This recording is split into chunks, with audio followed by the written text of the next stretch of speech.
Good Thursday, everyone. Welcome to the Volquest.com Mailbag podcast presented by our good friends at Exterior Home Solutions. If you have a need for roofing or outside something going on outside with your home, you can call them, get a free estimate. They will take great care of you at Exterior Home Solutions. We certainly thank them for all that they've done for us and their continued support of Volquest.com. You can give them a buzz today or reach them at exteriorhomesolutions.com. And you can get a free estimate from the guys at Exterior Home Solutions, and they will take great care of you. They do fantastic work. And again, we appreciate them. They've been in business since 1999, and they've been taking care of us for a while now at Volquest.com. We appreciate them. With Austin Price, Rob Lewis, and Grant Ramey, I'm Brent Hubbs. It is the Mailbag edition, guys. We've got plenty of questions to get to, so we'll dive right in, and we'll start with DolittleVol. What is your favorite and least favorite memory from the third Saturday in October? Rob Lewis, you want to start with that one? It's pretty hard to top 22. I've seen a bunch of them, but I don't know that you could top. I don't remember a better one than that one. And I guess the worst one, easy, was was it 6-3, 9-6? What was it? Yep. 1990. 9-6. I couldn't remember if it was 6-3, low light. So those are and the field goal block heard around the world because you could hear that one in South Knoxville, North Knoxville, and West Knoxville when that ball was blocked. That one is the worst. The runner up for that for me, Grant Ramey, is Corey Anderson's fumble through the back of the end zone. That's the 6-3 that I thought somebody was. I thought Rob was mentioning. Yeah, that one was rough. And then another runner-up for me in terms of a good deal. I mean, obviously the win 2 years ago was huge. The 95 game was a lot of fun. There was an exercising of a lot of demons in 95, much the same way that there was in 22. Different style games, but certainly very similar in terms of the emotions that went through that game. So Tennessee's not had nearly enough good ones. We'll see if Tennessee can have a good one coming up on Saturday. AP, you grew up in this area. Any other games strike you? 16, 14, and 85. I know you weren't around, but you've seen the highlights. That was a good one. I was just 2. 22 and 95 are similar just because they were the ending of long streaks. Right. Disappointment-wise, I would tell you David Palmer going for 2 in 93. Or was it 93, 94? Whatever. Yeah, no, that was 93. That one was painful because Tennessee outplayed Alabama the entire day in 93. Yeah, Alabama kind of escaped with the tie, and it was back before they allowed overtime, and the ties were just like, it's like kissing your sister. Like, you just don't do that, right? Like, I mean, it's no fun. And I think any win is to be celebrated. But even like you go back to that 98 season. Peerless taking that kickoff back. That was a one they had to kind of gut through to win. So kind of like last Saturday. Doesn't matter how you get there. You win by 50. You win by 1. Just like when you can beat one of your biggest rivals, as Doug Dickey used to say, then it's a good day. Yeah, no doubt about that. Let's move on here to Volunteer to 87. One recruit from the Florida game that Tennessee moved the most with, Austin Price. TK, the receiver from Mississippi. He's gotten really close with Faison Brandon. And, if he makes it back in this weekend, now he had kind of insinuated that there was a chance he might, then I think Tennessee's got a real shot there to potentially land him. And so I thought they made a huge move with him last weekend. So I think this is the weekend where they make more moves just because there's more kids here. And you have somebody like Isaiah Campbell coming in who Tennessee's trying to land, who they've been working on for a long time. So, but yeah, with the 26th, definitely go TK. All right. Is NIL a big part of golf recruiting, or is Coach Webb just on the midst of a tear? Volunteer at 87 wants to know, AP. It's both. It's both. And, of course, Tennessee, landed another one. They've got 3 in a row now, and one of them flipping in the 25 class. So, that's, it's a part of it. It's not an end-all, be-all. I think it's more the culture and that type of stuff with the secondary sports, but I do think it is still very much a part of it. I mean, Callaway, different people, different manufacturers can be heavily involved in that type of stuff. And So it's definitely a part of it, but it's also the fact that, I think, Coach Webb is for a 50-year-old guy, he doesn't look 50 nor act 50. And, he's kind of got, he's kind of got the swag, as the kids say. AP, AP, can we get a shirt update? What's the logo we got here? I'm wearing Fisher's Island today. Looks. I thought it was Long Island for a moment. No, it's Fisher's Island. Fisher's Island. I got it. It's number 3 on AP's current list of top places I've played. Okay. Appreciate the update. That's what we all wanted 6 minutes into this. Also, by the way, my ears were burning on the Tuesday podcast. I'm not a coward. I'm here. Now Tim Watts is not here. He's the coward. But I digress. Grant, I don't know if you know the answer or anybody knows the answer to this, but Volunteer Day said has one more question. Is there a preset ticket split from the percentage standpoint for hosting a college football playoff game? Meaning if Oregon hosted us, we would get 10% of their 54,000 tickets. And if we hosted, they would get 10% of our 100,000 tickets, or would those be allotted using a different method? I have no idea the answer to that question. Great question, though. I have no idea. That would be a good question to attempt to get answered, but no, I have no idea. That honestly sounds like a MinnesotaVol question, because he always asks the ones you're just like, it's a good question, but God, yeah, that's a good question. I know that the NCAA has a hand in kind of the ticket pricing from the standpoint of you're not going to be able to gouge, you're not going to be able to just have astronomical face values for whoever's hosting playoff games. You can't hey, if your regular season tickets, averages $150, you can't come back and say, hey, your playoff ticket's going to be $450 a ticket. I know there's some parameters that the NCAA has there to keep that from happening, but I don't know how the split works. I'll see if I can find out an answer to that. That is a good question. Next question here. Thoughts on the lack of holding penalties called on opponents when playing Tennessee football? I don't know if you guys saw that thread that the poster went through and got, but pretty amazing and I'm assuming all that's accurate. Grant Ramey, that James Pierce has not been held any more than he's been held in the last 10 games that Tennessee's played and any of those other defensive linemen up front. And it's more glaring because of the number of times that Tennessee has been called for it. What was it, 3 times in the first half against Florida Saturday night? And it feels like every one of them is huge and drive killers when your offense has struggled the way Tennessee has the last couple of weeks. Yeah, I don't know that anybody has an explanation for it. I think people want Josh Heupel to talk about it publicly. I don't think that really gets anything accomplished. Maybe it brings a little bit more attention to it, but I don't know if that changes anything. All I know about dealing with officials from the basketball side, I've watched Rick Barnes walk into press conferences being on the phone with the SEC, 10, 15 minutes, whatever, 20 minutes after a game ends. That's how he does it. He gets on the phone and he complains and they file stuff and send them clips and whatever they want changed. But I assume that Josh and his staff would handle it the same way. And you know what? Nothing gets done when you right. do that. You make $9 million a year. You take the $100,000 fine. You do what Phil Jackson did years ago when Michael Jordan didn't get calls. And then you complain and bitch and whine. And guess what? The next game, you hear that whistle a lot more.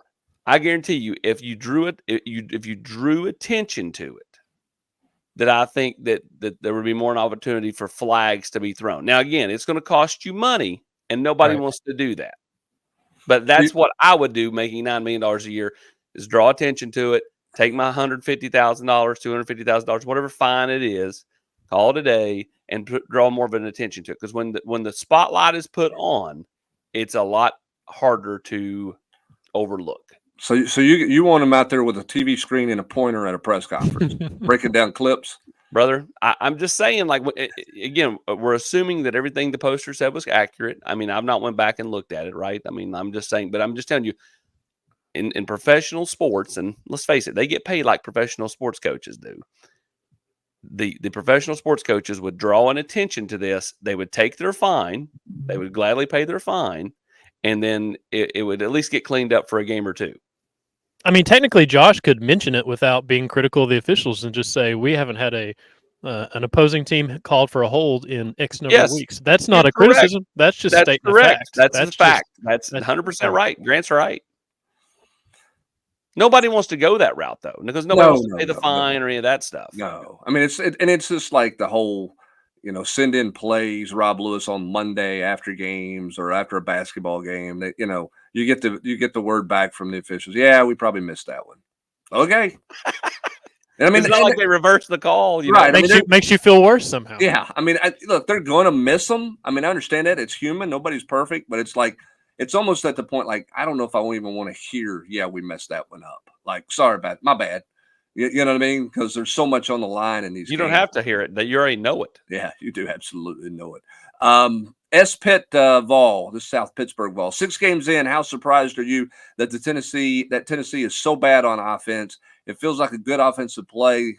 With a good offensive play, this team would be a lock for playoffs with the offense, but the offense has been a glaring failure in SEC play so far. I've said this. I said it on the Rewind, Rob. I've said it multiple places. If you'd have told Tennessee fans in August your defense is not going to give up more than 20 points in a game the first half of the season, Tennessee fans would have said we have the most dominant football team in college football. That's certainly not been the case. How surprised are you where this Tennessee offense is going into Week 7? I'm really surprised. I mean, shocked. I mean, I guess part of that's my own fault for just believing a lot of things were going to happen on faith, I guess. But I'm really surprised. I'm as surprised as any fan out there. I mean, I thought that they would be really good. The defense is exactly what I thought they'd be, and the offense is nowhere close to where I thought they'd be. I thought it'd look a lot more like 22, and it just doesn't. I think it's in part offensive line, it's in part receivers, and it's in part Nico, and that's can it get better? I think it can. I think it can, and a lot of it just stems from confidence. It's kind of like that shooter that just can't make anything, and he sees a few go through the hoop, and it just opens everything up. Like, I mean, the other night, what did we say with like 4 minutes ago, Grant? Like, the lid's off. They finally scored late in the third quarter. I mean, like, and guess what? How many did they score from there to the house? I mean, like, it just, when you start to see a few plays go your way, you see a big shot hubs go your way, how much does it make you just like the stress is off? And a lot of times, like with kids and quarterbacks and different kickers or whatever, like, they can put so much pressure on themselves, it's to their detriment. So I think if you could make a big play or two early Saturday, it probably would go a long way to the offense, just feeling more comfortable. Grant, do you agree with Josh Heupel that they're close on offense? Do you think that's an accurate statement? I think receivers running open like they did against Florida is a good sign, and missing those receivers hurts, but it means that you got guys open and you just got to make the shot. You got to hit it downfield, and and Nico has shown that he can do that. I don't care if you're running open against Chattanooga or Florida or whoever the opponent is. If you hit the shot, you hit the shot. And he's shown that he can make those throws. I think he'll get back to making those throws. Like AP said, I think he does need to see one go down. He needs to hit one of those shots. I don't think they're that far away. They've been awful offensively the last 2 weeks. I don't think Josh is crazy saying he feels like they're close. Like, if they score on that first possession against Florida, I think that changes the way that first half goes. I think it could change everything. Like, if they hit one of those deep shots, which they weren't terribly far away from, it wasn't some crazy overthrow. It was a half stride or whatever. Like, if you can just hit one of those, then it makes all the difference in the world. Now, Oklahoma, I thought the offense was fine at Oklahoma. They had a big play at Donde. They had a big play at McCoy. They ran the football down Oklahoma's throat when they had to run the football down Oklahoma's throat and take over that game. And then they kind of took their foot off the gas a little bit. So I don't think it's been a glaring failure in SEC play as a whole. It's just been a rough couple of weeks, and we'll see if they're actually as close as Josh thinks they are. See, I agree with Grant. Like, I don't think it's like, because at Oklahoma, you did what you needed to do.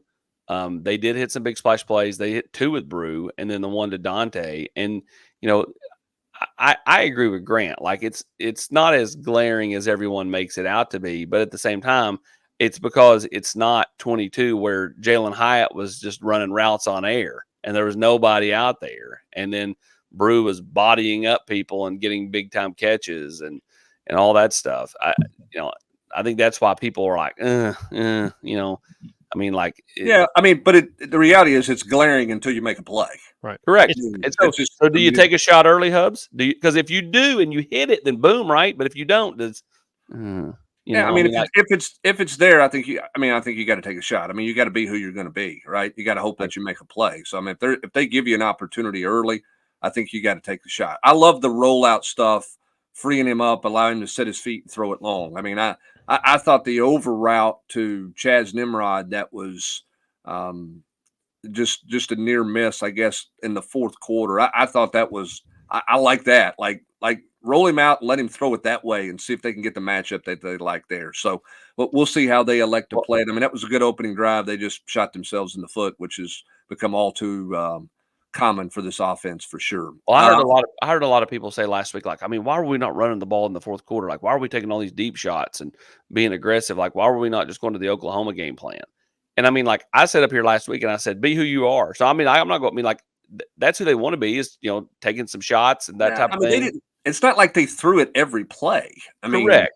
You know, they did take some deep shots. The also problem too is they had about 6 yards rushing in the fourth quarter. Like they weren't moving the ball on the ground in the fourth quarter at all, and Florida was selling out to stop the run. You got to make a play. It's like 2nd and 7 in the fourth quarter at Arkansas. I don't have a problem with that play call where they threw it over the middle. I have a problem with the fact that they threw the ball in the dirt. Squirrel had to dive for it. He suffered an AC joint separation or injury there. Like, he's open. That's an easy throw. That's a routine play that you have to make in a critical situation there that they just didn't execute. And you know, that's not asking for anything crazy to be done. That's just asking to throw the ball 8 yards across the middle to an open receiver for a first down. So, I mean, I don't think you can just line up in this day and age of college football and say, hey, we're going to line up with our offensive line, with our run game, and we're going to cram it down your throat in a 4-minute offense at the end. I think that's hard for Tennessee to do regularly on a consistent basis. I think you have to throw it a little bit. I think everybody does. They also just kind of everywhere else. They also just kind of feel out of rhythm, and I think that's the coaching, the play calling. It just feels like they have a lot of. I like a lot of the pieces they have. It's like they're still trying to figure out how to put these pieces together, and sometimes it feels like, and I guess it's more glaring because sometimes it feels like Heupel. In the past, it's like they can't call a bad play. Everything's working. Like they've moved the ball at such a rate and scored at such a rate. It's like what can they not do play calling wise? And now it's struggling, and it's also more glaring because they haven't given up a touchdown in the first half since the Clinton administration, and they're still down 3-0 at halftime the last 2 weeks. And the red zone defenses, I mean, 19 trips, and they've only given up 6 touchdowns, and they're stripping teams on the 1 yard line every single week, it feels like, and they're about to get a safety every single week. It's more glaring offensively, those struggles, because of how elite and how productive the defense has been. Yeah, I mean, Rob, I feel like at times they're just impatient. It's like, hey, we hit a couple of 7-yard outs. Now we got to throw it deep. You know, now we got to take a vertical deep shot down the middle of the field, or we got to throw a deep crosser and protect for 4 or 5 seconds. Like, I don't think with this offense they've always taken the easy completion to stay in rhythm. I think it feels like that too, because they never hit any of them. That's true too. Good point. That's why it feels like that. I mean, that's why it feels.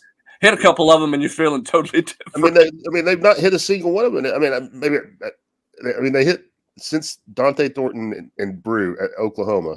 Have they hit anything down? I mean, like seriously down the field against Arkansas or Florida. I mean, maybe I'm misremembering one. They had the 42-yarder on the last drive on the scramble.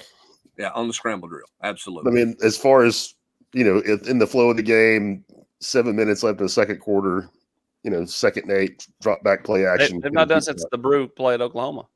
They've not. I mean, that's why it feels that way, because they never hit one. That's a good point. And that's the difference. Where that team was at Oklahoma, Brew makes that catch by his fingertips. And you can go back and look. There's a picture from the Florida game, Chaz, where it looks like the ball's on the same spot in his fingertips, and you can't make it. And sometimes you're just, you know, sometimes momentum's not going your way, whatever. You're just not making those plays. Maybe they get back. And it compounds, it snowballs, because we like we've all talked about, man, 2nd and 10 feels hard with this offense. Yes. And so, man, you feel like, man, they wasted one there. But I mean, if you hit one every once in a while, they're not wasted. But I mean, Grant, 2nd and 10 just feels like death by 1,000 cuts. Grant just brought up the fact that they've not given up an offensive touchdown in the first half all year long. It's like, I mean, 6 Vanderbilt of last year. Or I don't know if Vanderbilt scored a touchdown in the first half. Maybe they did. No, I think it's 8 straight. I think it's 8 straight games right now. So the point is, if you can get that again somehow this week, and the offense gives you anything in the first half, Neyland Stadium will be bubbling over.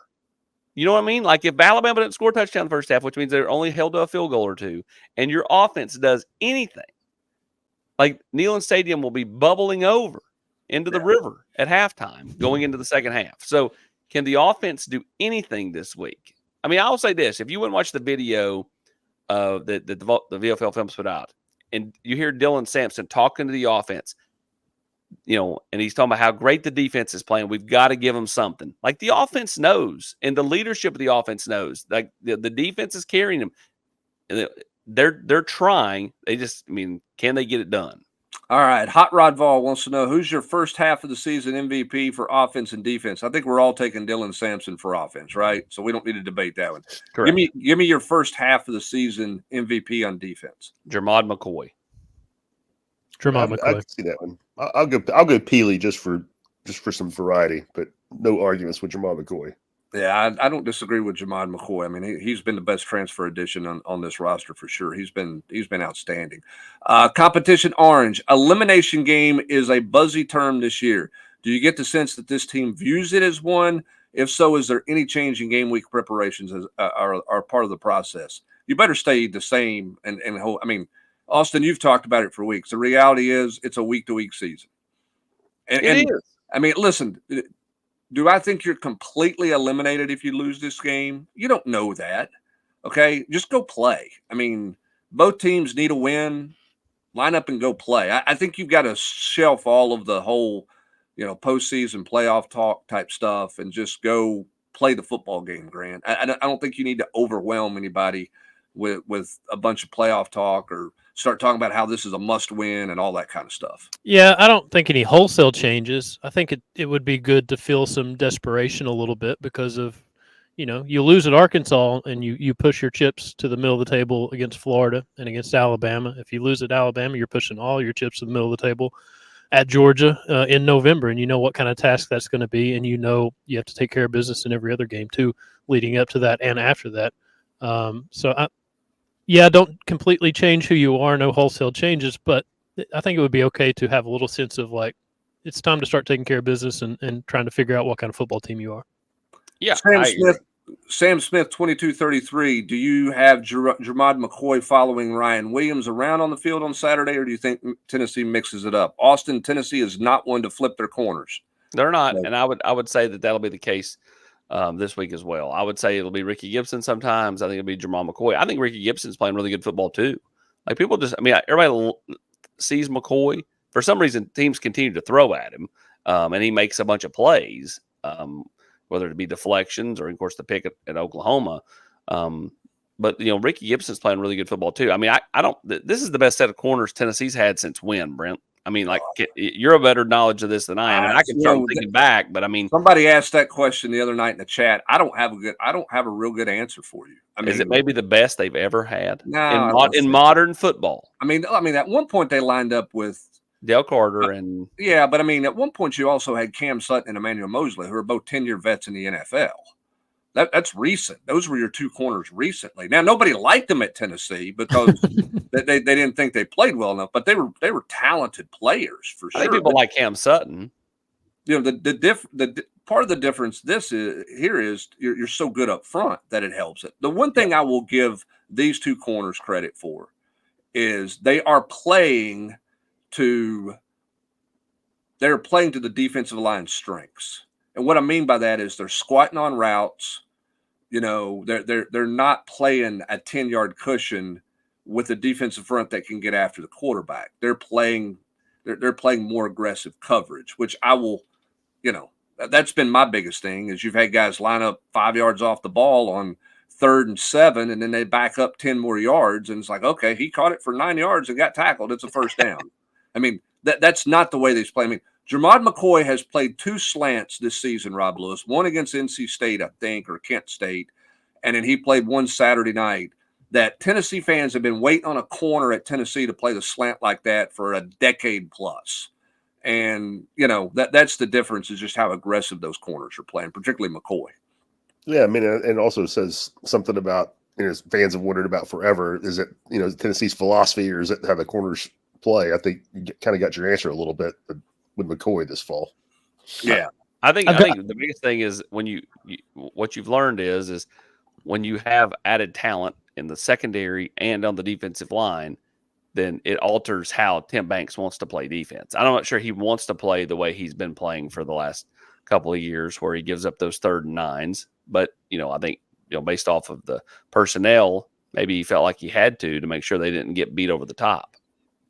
I've got a submission. Who played opposite of Jason Allen in 2003? Jason Allen. Stewart?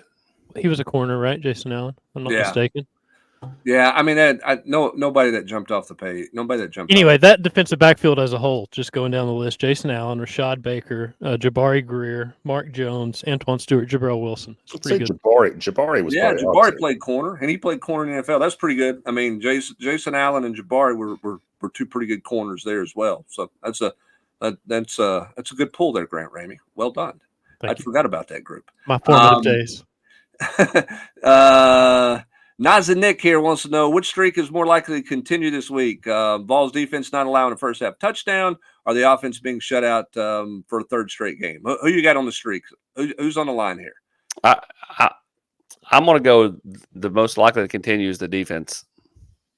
I just have a hard time believing that they don't score a touchdown in the first half again. Like if they do, then I may leave at halftime. I'm completely opposite. I think it's way more likely that this offense woes continue. It's hard for me to say defense because of how daunting it feels like facing Jalen Milroe can be if he's going to be, if he plays up to his potential. But at the same time, it's hard for me to believe they haven't scored a point in the first half of the last 2 games, and I just sat there and watched it happen. Like, it's still hard to wrap your mind around that and think it's going to happen again. Or maybe it should be option C, neither. Well, right. Also, this will be as crazy as it is to say or hear, it's by far the worst SEC defense they've seen so far in Alabama, at least by the numbers, and it's not close. Yeah, I mean, I think it's harder for the defense to pitch a shutout because I think this is the first team Tennessee's playing that has a guy on the field that can score from anywhere on the field. Yeah, 2 guys, really. Tennessee's been in a situation they could bend and not break. You can bend in this one, and a bend might be a 65-yard touchdown if you're not careful. So that's my concern about Tennessee pitching a shutout in the first half of this game, just because a jump ball can be a touchdown. And Tennessee's not played a skill guy who can score from anywhere on the field until now.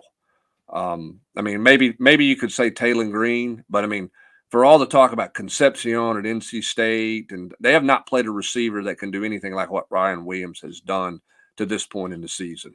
So we'll see there. All right, we got plenty more questions to get to. We'll get to those on the other side. But first, a quick message from our good friends at Exterior Home Solutions. Get Neal loud this football season with Exterior Home Solutions, East Tennessee's first choice for exterior renovations. Thanks again to our good friends at Exterior Home Solutions for their continued support of the Volquest.com podcast, 2-minute drill, and so many things they do for us at Volquest.com. Be sure and check them out at ExteriorHomeSolutions.com for any of your needs. You can give them a buzz. You can shoot them an email there off the website, get a free estimate for whatever you need for your exterior home, whether it's roofing, siding, windows, whatever it is. They can take care of you at Exterior Home Solutions. BDB88 wants to know, I've noticed lately there's been some talk about Lance Hurd being better suited for guard. Do you believe that is the case? And if so, do you think the staff would consider moving him there in the offseason? I do not see that move. What say you? No. Yeah, I don't see it. I mean, I think he's a tackle. I think he, should be better in year 2 in this system. You hope he doesn't have an off-season procedure this year that slows him down a little bit, but I think he's a tackle at Tennessee. Moving forward next year. David Keith fan, if Vols split upcoming Bama and UGA matchups and win out, are they playoff bound? Does 2 losses put Tennessee in the SEC championship game? Haven't seen Cam Seldon in a couple of weeks. Is this lack of preparation? Are they looking for a red shirt? AP, you want to start with Seldon and work backwards on those questions? Yeah, I mean, I don't know. Seldon's healthy. I mean, I don't know why he's not played the last couple of weeks, but he even returned kicks last week. Which, I mean, makes you do wonder, like, does he want a red shirt? Or does, I don't think Tennessee's thinking about red shirting him. What was question 3 and 4 and 5? Question 2: does 2 losses put Tennessee in the SEC championship game? I don't think that Tennessee's got to be they have to be 11-1 to be in the SEC championship game, unless a bunch of carnage happens, and then maybe dependent. But then it comes back down to tiebreakers, in my opinion, and we'll see what happens with all that. I do think 10-2, if they split, they'd have a really good shot. Now, is it fail-proof? No, because guess what? If Miami runs the table, then loses to Clemson in the ACC championship game, 11-1 Miami, 11-1 Clemson, they probably get 2 in the ACC. And that knocks an SEC team out. Notre Dame, you beat SC, you beat Southern Cal, the Irish are in. Yeah, I mean, like the Big Ten's going to get 3. I know they're hoping for 4. I don't see Indiana. I don't care how easy their schedule is. I don't see them figuring out a way to get in, even if they're 11-1. Like 11-1 and playing nobody. I just don't see it. But that's me, But either way, there's a path where Tennessee at 10-2 does not get in. But I do think at 10-2, they'd be a better than 50% shot, in my opinion, just because I think there's going to be a lot of as much turmoil as we've seen in the first part of the season with upsets. I think the back part with even more conference games and more head-to-head matchups is going to see even more. ESPN, shameless plug, there's going to be content on our website laying all this stuff out based on ESPN's playoff predictor, where you can click on a team and they give you the 3 biggest games left. For Tennessee, it's obviously Alabama, Georgia, and now it's Vanderbilt all of a sudden. And you pick, win this game, lose this game, win this game, whatever, and it gives you different percentages based on those paths. And if Tennessee is 10-2, I don't think you want to make the SEC championship game and risk a 3rd loss. I think, but don't you think we had this? I had a discussion with somebody the other day. I just feel like if you make the SEC championship game, that you're going to make the playoff. Right. Like you shouldn't have that loss count against you, basically. Correct. And I don't think it will. Just like if you make the Big Ten championship game, I just don't because there are no divisions. You're never going to see like a 11-1 East champ versus an 8-4 West champ or whatever that we saw years ago. Everybody's going to be like 11-1, 10-2 playing each other. I just think if you make the championship game, you're going to be in the playoff. But anyway, if there was a split and they're 10-2, the percentages, I can't remember off the top of my head, but it was like 74-75% that you're in, and then like 50-50, like whether you host or go on the road in the first round. So I think split 10-2, nothing crazy happens, which we could be headed for a undefeated Navy against an undefeated Army the week after the playoff bracket is set, because the bracket's set before Army Navy week, if I'm not mistaken, which would be insanity to try to figure that out. So crazy stuff could happen, but I think if they split, go 10-2, I think they'd be in. I think, Rob, if you're Tennessee, Austin said this earlier in the week. I think if you're Tennessee, you want Texas to run the table. Let them be unbeaten and beat up a bunch of teams along the way, right? Give Georgia a second loss. Give A&M a second loss. I mean, Texas is going to get in. Unless they just fall apart in the second half of the season, which nobody sees that coming. I think you want them to be the landslide one. That's fine. But wipe a bunch of people out with second losses or even the score up with 2-loss teams by what they can do with their schedule. Yeah, 100%. I mean, don't disagree. I mean, Tennessee, we always talk about Tennessee catches Alabama and Georgia every year. Well, this year, they benefit by not playing, Texas first year. And whereas Alabama and Georgia are both catching them. And, maybe the best Texas team in a couple of decades. So, I mean, the schedule rarely seems to work in Tennessee's favor when you're talking about the conference, but this season, maybe it does a little. A lot of people thought that the playoff was going to ruin college football's regular season. I think it's made it even better 100%. Because even in the 14 playoff, Saturday is an elimination game for Tennessee or Alabama. Whoever loses that, you're out. If you can lose this game if you're Tennessee on Saturday and just hope for chaos. Like, just root for chaos across the board, and you could still be in the conversation. I mean, you'll still be in the conversation going to Georgia in November, assuming you take care of business in other games. But I think it's just made it better. Well, it's made it so good that there's no doubt this thing's going to go to 16 teams at some point. And I can't wait for it. I mean, there's nothing that's diminished the college football season with a 12-team playoff, and nothing's going to diminish it with a 16-team. It just means more money for everybody, and we all know everybody needs more money. So 16's coming faster than probably anybody initially thought. To me, there's more games that matter because Boise State's trying to get in, Army, Navy's trying to get in. There's all these teams that we would not even have a clue about or think about in previous setups because they wouldn't be relevant to a playoff. Now they are. Nashville 615. What defensive looks do you anticipate from Alabama? Do you think it's going to be more of the 4-2 or the 3-2-6 defense, or will it look more like Florida, daring us to throw deep? The offensive line is regressing in a way that no position under Heupel has experienced. Why do you think that's the case? Is the effort where it needs to be? Is Glenn Ellerbe too much of a player's coach? And do you think Tennessee can run the ball against Alabama? I do think they can run it against Alabama. You know, listen, I mean, the offensive line's not been good enough. You know, I mean, Glenn's in charge of that room. So, you know, thus it falls on him, just like at the end of the day, it falls on the head coach because he's in charge of the team. So, you know, they have moments, but, you know, they also have moments where you're just like, this is killing this offense. Yes, you're going to have to run the football. You're going to have to, because if Tennessee can't, then I don't know what you're doing. I would expect Alabama takes some cues from Arkansas and Florida and tries to throw at Tennessee what those two teams did because they had so much success with it. At the same time, Kalen DeBoer's talking this week about the secondary and their struggles, which is weird to think about with an Alabama football team, and the defensive struggles, I guess, as a whole, and getting off the field on third down and tackling, stuff like that. So if they're going to dare you to take deep shots, and and if you hit one, maybe it changes the game. Yeah, I mean, I think they're more rooted in a 3-3-5 in a three-man front. They'll walk up and play some four-man front. I think they're more comfortable in that three-man look. I'll give Florida credit. Florida just said, hey, we're not changing who we are. We know two teams have done what they've done to you the last couple of weeks, but here's what we're going to do. We're going to line up and we're going to come try to win first and second down. We're going to pressure you and see if you can beat us throwing the football, if you can get it off before we can get there. That's the way they elected play. They got away with it because Tennessee couldn't hit some of those. I don't know if Alabama – I think Alabama is much more comfortable in a three-man front, walking up some into a four-man front, not living in a 4 or 5-man front the way Florida was throughout that game. So we'll see. Tennessee's seen everything, and obviously the odd fronts have given them problems. They've got to see if they can attack it and handle it better. Grant, this question's tailor-made for you. Barbs, chips, and dip. If you were athletic director for a day, what is the first thing you would do, Grant Ramey? I would come up with every stadium renovation idea I could think of and try to put it in motion. Why not? I don't know.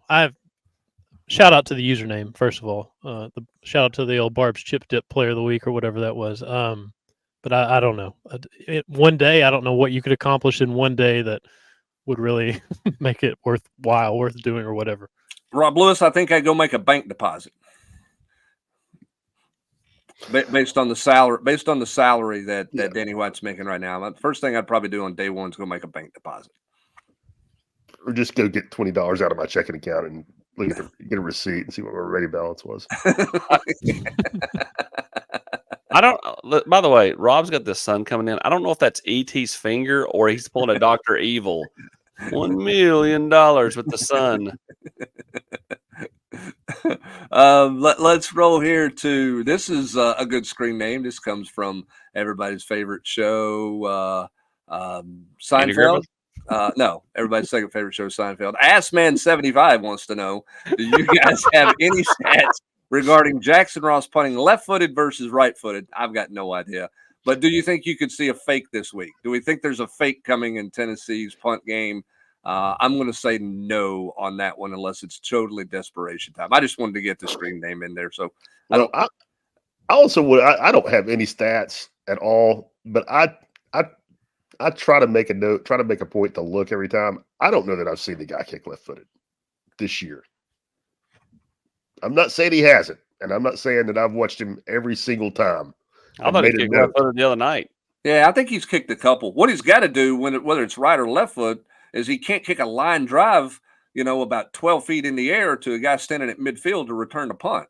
If you're going to rugby style it, get it away from him and let it bounce about 10 times. If you're not going to rugby style it, kick it higher in the air and give your coverage teams a chance. Pretty remarkable that in those two punt returns, that's more than Tennessee has given up in the Heupel era and what they gave up in the fourth quarter with those two. And they gave up a little something to Oklahoma too. I mean, nothing, weren't gashed, but 20, 25 yards. It's just unusual because in 4 years you just haven't seen that.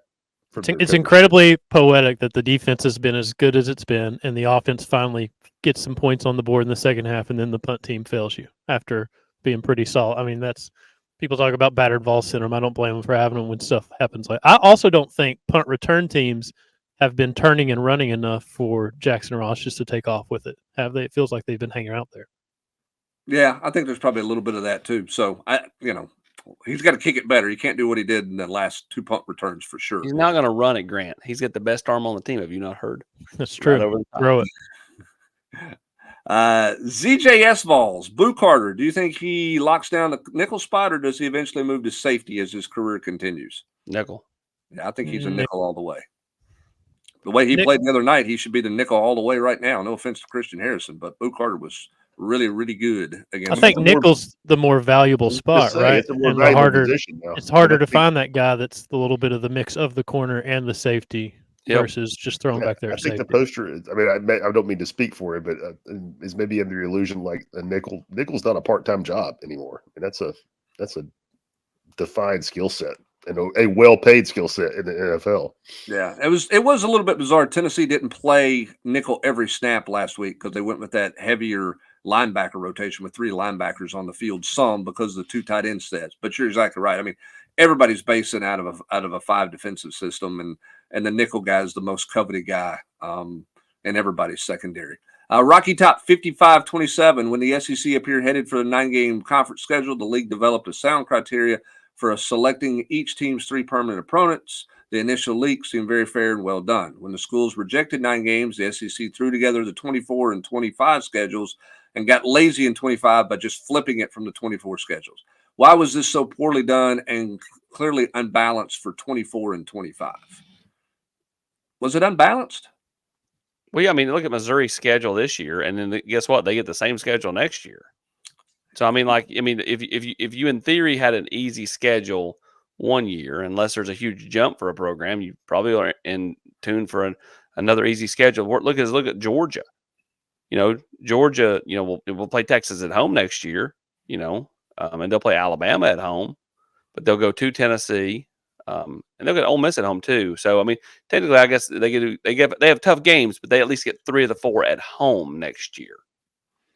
I felt like it was just a kind of you're trying to buy some time because they don't know what they want to do with the schedule. Like, I agree with that. Here's the 24 schedule. Let's just flip it for 25, and then we'll set our sights on 26 and try to figure out what we want to do for the long haul there. Or maybe Nick will retire before we have to do this again, and we can do what we want. There's some truth to that, I would think. Listen, money wise, they're not going to go to 9 games until there's more money on the table from TV. So whenever TV comes to the table with more money, then they'll go 9 games. But they're not going to go 9 games unless they get some additional revenue from TV. And I think, and because of that, the question is, Hubs, is TV willing to pay more money when they're already kind of getting 9 games now, right? They got Michigan, Texas. They're getting, LSU and USC. To me, and pointed out by somebody over on campus, TV's likely to, if they're going to bring more money, they want you to have 9 plus 1. So that means, you would go to 9, but you would keep that Nebraska game. You would keep that Washington home and home. And there's not a coach in this league who's got any interest in doing that. And they're telling their AD and president that. That's, let's just stay at 8-1 then. Yeah. That's what they're saying. Absolutely they are. So we'll see what happens there. All right, we got to get 2 more here, a couple more here, and then we'll get out the door. Crayon is 9-3 a failure. What color Crayon, Hub? I don't know. We'll go magenta. Is 9-3 a failure? Yes or no? That's a disappointment. I don't think it's a disappointment. That's the best phrase. Would you not? 7-5 would be a failure. 9-3 is disappointing. When you've had a defense like this team has, it would be a disappointment because much like look at 2005, and that was a failure. Your preseason ranked 3rd, you go 5-6 and don't even make a bowl game on what was the number 3 defense in the country or something like that. Their defense was really good in 2005. I don't want to be a hater, but I think it would be a failure because of what you let get away at Arkansas. So you predicted a failure before the season started. Well, well played, AOP. Technically, yes. But the way Arkansas happened, as poorly as you played in the first half, to go up 14-3 in the third quarter, whatever it was, to have the backup quarterback come in, and you can't get some first downs to melt the clock. You can't get a stop when you got to get a stop. I think it would be a failure just based on the way that game specifically played out and what it cost you, which would have been a playoff berth. Does Keenan Pilli have coaching aspirations? I could see that, but I mean, I don't think it'll be here. I just think he'll get back to the West Coast, now that his career is going to be over. I know Tim Banks said he don't think it's over, but man, it's hard to imagine he just wants to keep putting himself through this. Yeah, he should apply for the Cam Rising 8 years of eligibility. How do they already know he has an 8th year? Like I'm ignorant on it. I just thought, I'm like, how do you already know? Like that's wild to me. I think even Cam Rising came out and was like, eight's too much. Like, this is it. I'm good. Appreciate it. Thank you very much. Who's actually calling the plays on Saturday? Josh Heupel or Joey Halsley? I believe it's Joey Halsley with Josh Heupel input. Yeah, with a heavy Josh Heupel input, and probably heavier as the game goes on, depending how the offense is played. Yeah. What is something you think would benefit this program as a whole? Different staff pieces, different makeup of off-field analysts, different focus on recruiting philosophy. I don't know that they're way off, right? AP. I mean, if you hit 2 deep balls Saturday and you score 35 points, that question's not getting asked, is it? I don't know. Maybe because the offensive line struggles, to protect, and again, sometimes it's not the O-line, sometimes it's the running backs or the tight ends. But either way, I don't know, Hub. Sometimes it's just better to lay out on a question, and thus I'm going to. Obviously. I mean, 3 weeks ago, Logical Larry was beating us over the head with this team's headed for the national championship, and there's nothing anybody can do about it. And now, they struggle a couple weeks, they lose a game, and it's like, this guy's done. It's been figured out. Let's move on to whatever's next. Like, I don't think it wasn't as good as it looked in the first 4 weeks. It's not been as bad as it's looked the last couple of weeks. Like, you got to figure out where the in-between is here over the next, X number of weeks. That's my motto, buddy. Never as good as it seems, never as bad as it seems. Yeah, it's definitely somewhere in the middle. Obviously, Danny and Donde have a stern relationship with the NCAA. What does their relationship with Sankey look like? Better, worse, or same as the previous regimes? I think Donde Plowman has a better relationship with Greg Sankey than any non-athletic director has had with the SEC office ever. The last one I think that had this kind of relationship with the SEC office is probably Doug Dickey, back when Roy Kramer was the commissioner. I've just seen Donde Plowman interact with Greg Sankey. I've seen her interact with people. She's on a bunch of committees with the SEC. I think there's a ton of respect there between those two. And I think Danny White and Greg Sankey have a lot of respect for each other as well. But I think where Donde's at is different than what we've seen from previous chancellors at the University of Tennessee in terms of her impact, her relationship, her involvement in the league office. That's my viewing on it. Don't you think also Hubbard's like, Greg, I'm sorry we had to meet this way, but Donde, I'm really impressed with you. Yeah, well, and I mean, if you're Greg Sankey and the chancellor at a school, and listen, I was critical of her when she did it. She just walked in and said, "Listen, this guy screwed up a whole bunch of stuff, and I'm blowing this whole thing up because this is not how it's supposed to work here." I mean, if you're Greg Sankey, you're like, "Hey, sounds good to me, man. What do you need? Whatever you need, I'll show up and support. I'll be at the committee hearing, but you're in charge of it." So, I think there's a respect angle there that you haven't seen because she was so involved in navigating Tennessee through all those waters. How do you help Nico stop feeling ghost in live action? It's like the strip sack at Oklahoma hurt his psyche, and he's been playing scared since. Anybody think that? You think he's feeling ghost because of the pressure? I think seeing ghosts would be an upgrade for this offensive line because they're not ghosts. They're actually in his lap more times than they're not, right? I mean, am I mistaken? Like seeing ghosts is in a clean pocket and you're just running for your life for no reason. I don't think we've seen that from Nico as much as he's been sacked 10 times the last 3 weeks because of the pressure, and they got to get better there. I mean, So offensive line's got to get better, schemes got to get better, everything's got to get better. So you're telling me it's not the scene from Talladega Nights where Ricky Bobby's on fire and he's running around the track? No, there is actual fire. I mean, I think a couple of times he's probably bailed the pocket a little bit early, but I don't think that's uncommon for a young quarterback. I mean, I don't think he's bailing out of the pocket because he's afraid of getting hit. I think he's bailing out of the pocket because he feels like it's collapsing. Maybe he's got a little more time than he thought he had there, and but I don't think suddenly he has no pocket presence and all those things. I mean, listen, I mean, Rob, he's a young quarterback who's facing football adversity for the first time in his life, right? I mean, when you're in high school and you can do what he can do, it's probably not been real hard. This is different, and he's got to get through it, and Tennessee's got to help him get through it by whatever that looks like. Yeah, I mean, I'm with Grant. I mean, I don't think he's. I mean, maybe I'm wrong. I'm not in his head. I'm not watching all 22 film. I don't think he's seeing ghosts. I think he's seeing big guys run at him with bad intentions. Last question: Zjsvols 24. Is this the game that Nico gets 7 to 10 design runs? It better be. You better be emptying the clip to do everything you can to win this football game. If that means run the quarterback designed or not designed, I think you need to do it. Whatever you can give this offense a shot in the arm, do it. I agree. I think you empty it. I agree. You don't want to get him hurt, but healthy Nico down the stretch. If you're playing irrelevant games, it's great that he's healthy, but you want to be playing games that matter. You better be trying to get to that point, doing everything you can. I mean, Rob, he had a 10-yard gain on his own read where he kept it, and you kind of thought, okay, there you go.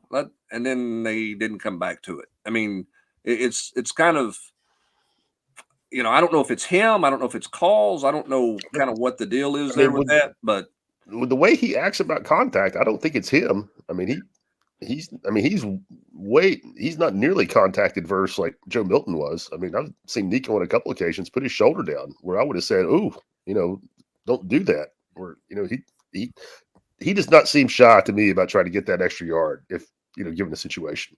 Yeah, I've been saying for a couple of weeks that his legs have to be involved, particularly when you're playing odd fronts with all the RPO games. So we'll see if that happens this week. I don't think he needs to ever carry it 15, 20 times, but 5 to 10, particularly in some critical situations when you got to make a play, would seem to make a lot of sense. So we'll see. Lots of stuff coming up on the website to get you ready for Tennessee and Alabama throughout the rest of the week.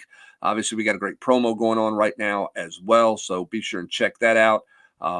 If you're watching this on YouTube or you're listening to it on your favorite podcast platform and you're not a part of Volquest.com, you're certainly missing out on a ton of great content from everybody. So I encourage you to check it out. I encourage you to give us a look. You will not be disappointed. This is a big one on Saturday for a lot of reasons, but certainly it starts with the fact that it's Tennessee and Alabama in October, and we'll have it all for you this week, leading up to the game and full coverage after the game as well. For Austin Price, Rob Lewis, and Grant Ramey, I'm Brent Hubbs. Thank you so much for joining us on the Mailbag edition of the podcast presented by our good friends at Exterior Home Solutions.